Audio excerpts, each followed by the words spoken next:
berteman itu. Ya. Betul. Ya. Oh, nambah itu. Jadi dia contoh begini. Andi tidak mau duduk sebangku dengan Edo karena Edo berasal dari daerah yang berbeda. Di sini ada yang beda-beda kok, dia punya kampung halaman gitu. Ya. Ada toh. Jadi kita tuh semua tuh satu jadi. Kalau beda-beda tuh tidak boleh beda-beda dalam ini sama dulu yang biasa aja karena Dennis dan itu yang sama dengan saya.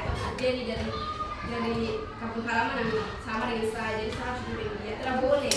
Kita semua tuh satu, jadi kita tuh harus cari teman dari daerah yang lain supaya kita kalau macam kita pilih teman yang kita beda dengan dia.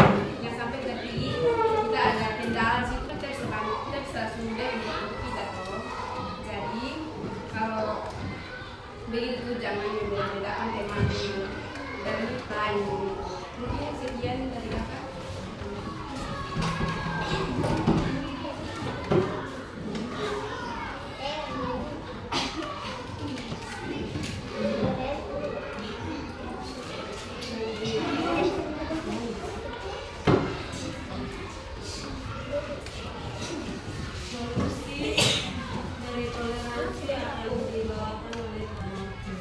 Ini ada dua orang yang bawa, jadi satu Sari, satu Anunce.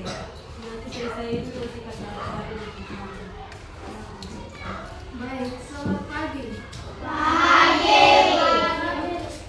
Mas-mas semua.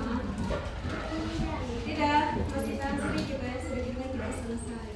Ya, tadi kita sudah melakukan penjelasan dari pertama pengertian toleransi sampai bercontoh-contoh dalam kita berdiri. Betul toh?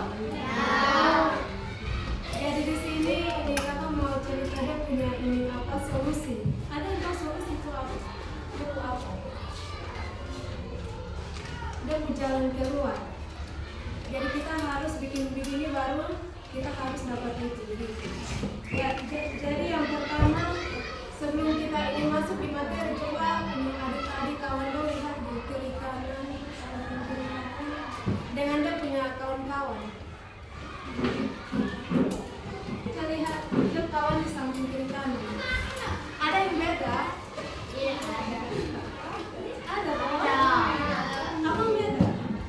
Kulit, Ada muka, dia muka itu beda, dia rambut itu beda.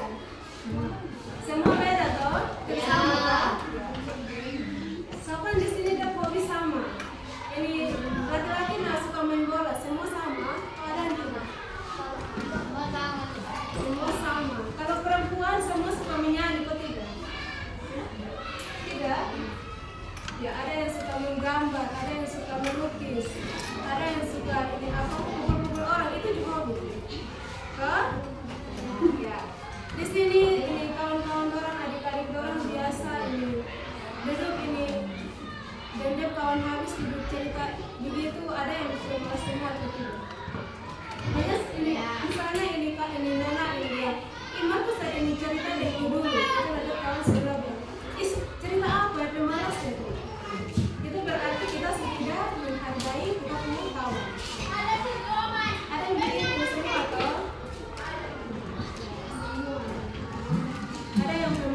di sini saya tidak jelaskan panjang lebar karena kita semua udah tahu dari contoh-contoh yang tadi kita sudah dengar semua dari kawan-kawan. Kita harus saling menghargai. Kita yang bernama boleh.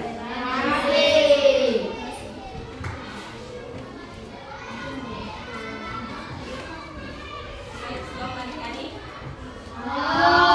Baik, di sini tadi Ketua C sudah sampaikan bahwa solusi toleransi. Di sini saya akan tambahkan sedikit mengenai contohnya. Di sini ada 3 bagian. Yang pertama, menghargai perbedaan. Karena tadi Kakak Ketua sudah sampaikan, saya juga jadi baik, contoh menghargai perbedaan adik-adik. Contohnya seorang siswa dari daerah lain atau pedesaan memiliki logat khas saat berbicara. Dan adik-adik perlu tahu bahwa menerima dan tetap menghargai cara berbicara karena sadar setiap orang punya latar belakang yang berbeda-beda. Kemudian yang berikut, belajar mendengar. Contohnya itu seperti saat adik-adik diskusi kelompok. Adik-adik tidak langsung menilai temannya atau menyampaikan pandangan politik yang berbeda dengan yang lain. Terus yang ketiga, refleksi diri. Contohnya seperti nama siapa? Contohnya Umi. Umi merasa tidak nyaman dengan teman sekelasnya yang beragama berbeda. Ia kemudian bertanya pada dirinya sendiri. Terus Umi, apakah yang itu adil? Setelah menyadari pesan tersebut, ia mulai berusaha lebih dekat dan menjalin komunikasi dengan temannya sendiri. Ini sedikit dari penyampaian saya. Sekian dan terima kasih. Terima kasih. Selanjutnya untuk Kakak akan membahas tentang solusi di lingkungan sosial. Di sini tips solusi ketika ada dialog atau diskusi sekelompok antara kelompok yang satu dengan yang satu. Jadi kita harus saling menghargai pendapat kita masing-masing. Kalau di solusi untuk agama, ketika teman-teman kita yang beragama Muslim mungkin hari raya, kita harus menghargai. Ketika ada teman-teman kita yang di samping yang Muslim sedang berdoa, dan di samping harus diam, harus menghargai yang di samping. Terus ada teman-teman kita dari Kristen yang setiap kali punya hari raya, pasti teman-teman Muslim juga harus menghargai juga untuk yang beda agama. Dari solusinya kita harus saling menghargai. Ketika ada perbedaan antara teman dan pendapat tentang sesama antara yang satu dengan yang lain, perbedaan agama antara satu dengan yang lain, kita harus saling menghargai. Itu saja yang dapat saya sampaikan. Untuk selanjutnya, solusi lingkungan keluarga perubahan protokol sosial. Baik, tidak baik anak-anak. Yang berikut itu kakak akan membawakan tentang solusi toleransi di keluarga. Tadi kan sudah disampaikan dia punya pengertian toleransi itu seperti apa. Nah, di sini dia mau solusi supaya kita bisa bertoleransi kita keluarga itu seperti kita orang tua, kita bapak dan kita mama tuh harus ajar kita. Dong harus ajar kita dari kita masih kecil begini, dong harus ajar kita supaya nanti waktu kita besar kita tidak salah gitu. Kita menghargai itu, kita menghargai teman di sekolah kita punya, kita harus hargai dong. Nah, yang berikut itu biasakan komunikasi. Itu di rumah tuh kita harus sering-sering untuk berkomunikasi dengan tapi dalam arti positif begitu, yang baik-baik saja, yang negatif yang tidak baik dorang itu tak usah.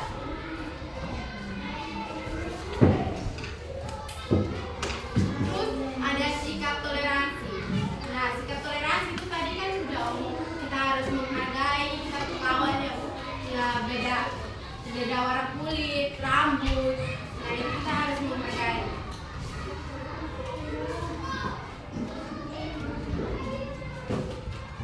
Terus dalam keluarga tuh pasti di sini ada yang juga maki toh. Nah, itu tidak boleh. Dalam kita keluarga itu kita tidak boleh baku maki, kita tidak boleh omong barang yang tidak baik begitu. Tidak boleh omong kasar-kasar. Kalau misalnya kita punya bapak ada omong di depan, kita diam-diam kok dengar. Kita tidak boleh bilang ribut sini ribut kanan. Kalau misalnya mau ajak kakak bermain terus kakak masih kerja PR, tak usah pengganggu nanti. Kalau misalnya dia sudah habis kerja PR, baru kita pilih. Oh, nah kakak kita bermain kok. Nah begitu. Tidak boleh dong. Ih, gimana kok kita dulu bermain dulu lah. Ih, begitu tak boleh. Kita harus yang baik dulu. Kakak kita mau bermain. Jadi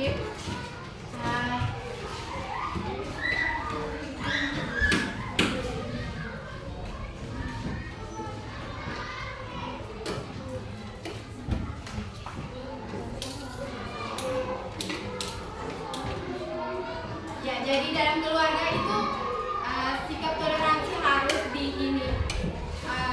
diterapkan karena membuat kita rumah itu tenang, kita hidup tidak berkelahi. Kita dari kita kakak, kita dari kita mama, bapak, kita tidak boleh berkelahi. Itu solusi dari toleransi.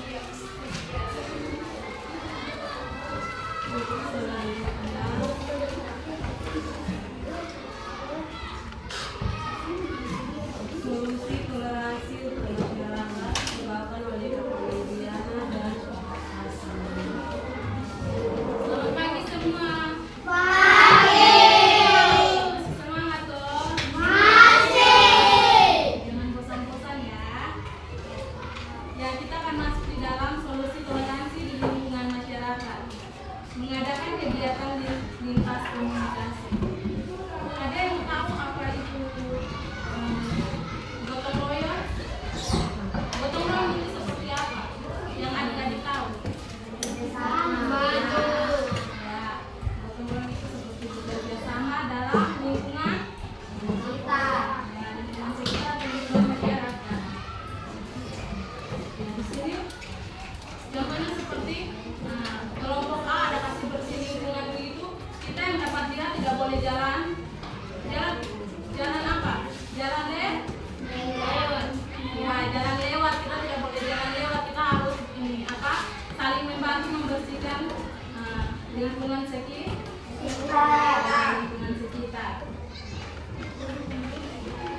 Yang kedua, mendorong dialog dan komunikasi aktif. Sering mengobrol dan bertukar pendapat. Kita bisa saling bercerita dan mendengarkan satu sama lain supaya tidak ada salah paham. Contohnya, mengadakan acara santai di balai warga agar semua orang bisa berbagi cerita tanpa takut. Jadi seperti ada kegiatan begitu, kegiatan di sekolah atau kegiatan di desa-desa begitu. Kalau ada yang kasih pendapat begitu, kita harus menghargai dan menghormati pendapat apa? Ya, menghargai dan menghormati pendapat orang lain. Berikut libatkan tokoh masyarakat sebagai pendengar. Tokoh seperti ketua RT, ustadz, pendeta, guru atau pemuda bisa membantu menyelesaikan masalah jika ada pertengkaran. Contohnya, jika ada dua kelompok anak yang bertengkar, guru bisa membantu menengahi agar mereka berdamai. Di sini ada yang biasa berantem kok waktu itu. Itu tidak boleh. Kita sebagai anak sekolah itu kita harus menghargai, menghormati kita punya teman. Jangan ada salah satu membuat tersinggung, nah mulai baku pukul itu tidak boleh. Nah, jadi sekian dari kakak. Sadi. Semangat. Ini tambahan sedikit dari penyampaian Bapak Ibu tentang edukasi warga. Edukasi warga tentang keberagaman. Jadi kita harus saling menghargai keberagaman yang ada di sekitar kita.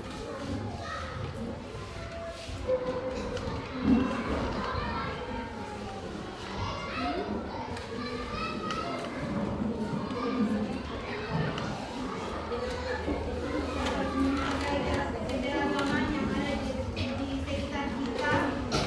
Nanti ada agama Islam, ada ibadat, agama Kristen harus menghargai, jangan ribut.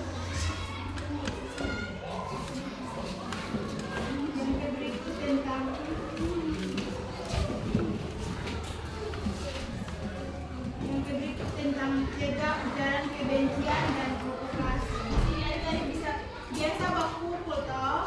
Ada sampai bak benci kau tidak?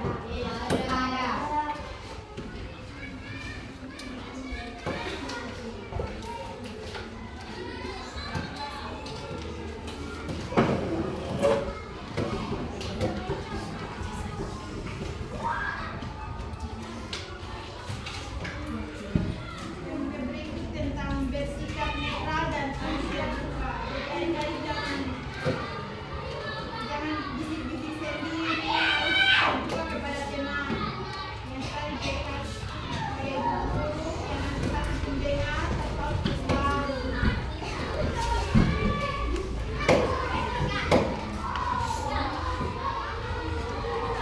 Yang berikut buat ruang sosial yang integratif.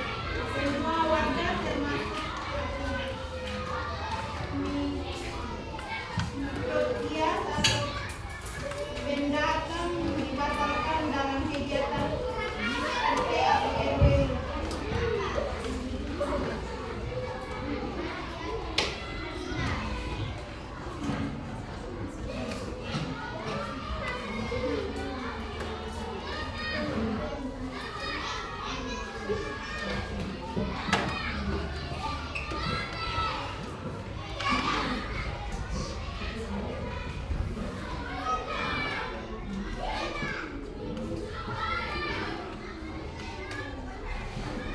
Baik. Shalom adik-adik. Pasti sudah ngantuk Masih terlalu banyak nih. Jadi di sini kalian ada kesimpulan. Tadi kakak sudah materi tentang pengertian, tujuan, jenis, pentingnya toleransi, ada contoh, solusi, ada solusi di lingkungan sosial, masyarakat, bahkan keluarga. Itu semua tadi kakak sudah bawakan. Di sini kakak memberikan kesimpulan.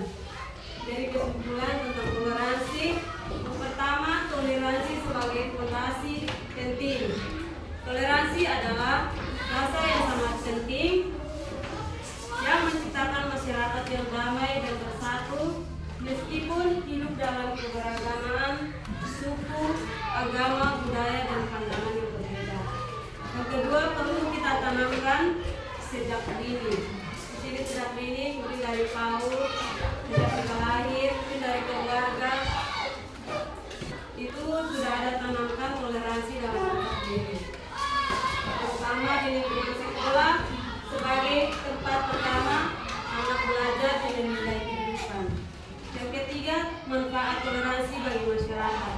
Masyarakat yang menjunjung tinggi toleransi akan lebih mudah terhindar dari konflik, bisa hidup secara harmonis, saling mendukung satu sama yang lain. Jadi toleransi adalah kunci untuk menjaga perdamaian, harmonis, dan persatuan di tengah keberagaman yang harus dibina sejak dini dalam lingkungan terdekat. Itu saja kesimpulan dari kakak. Di sini kakak semua ucapkan terima kasih kepada adik-adik semua yang sudah partisipasi dalam kegiatan kakak hari ini. Terima kasih dan shalom. Terima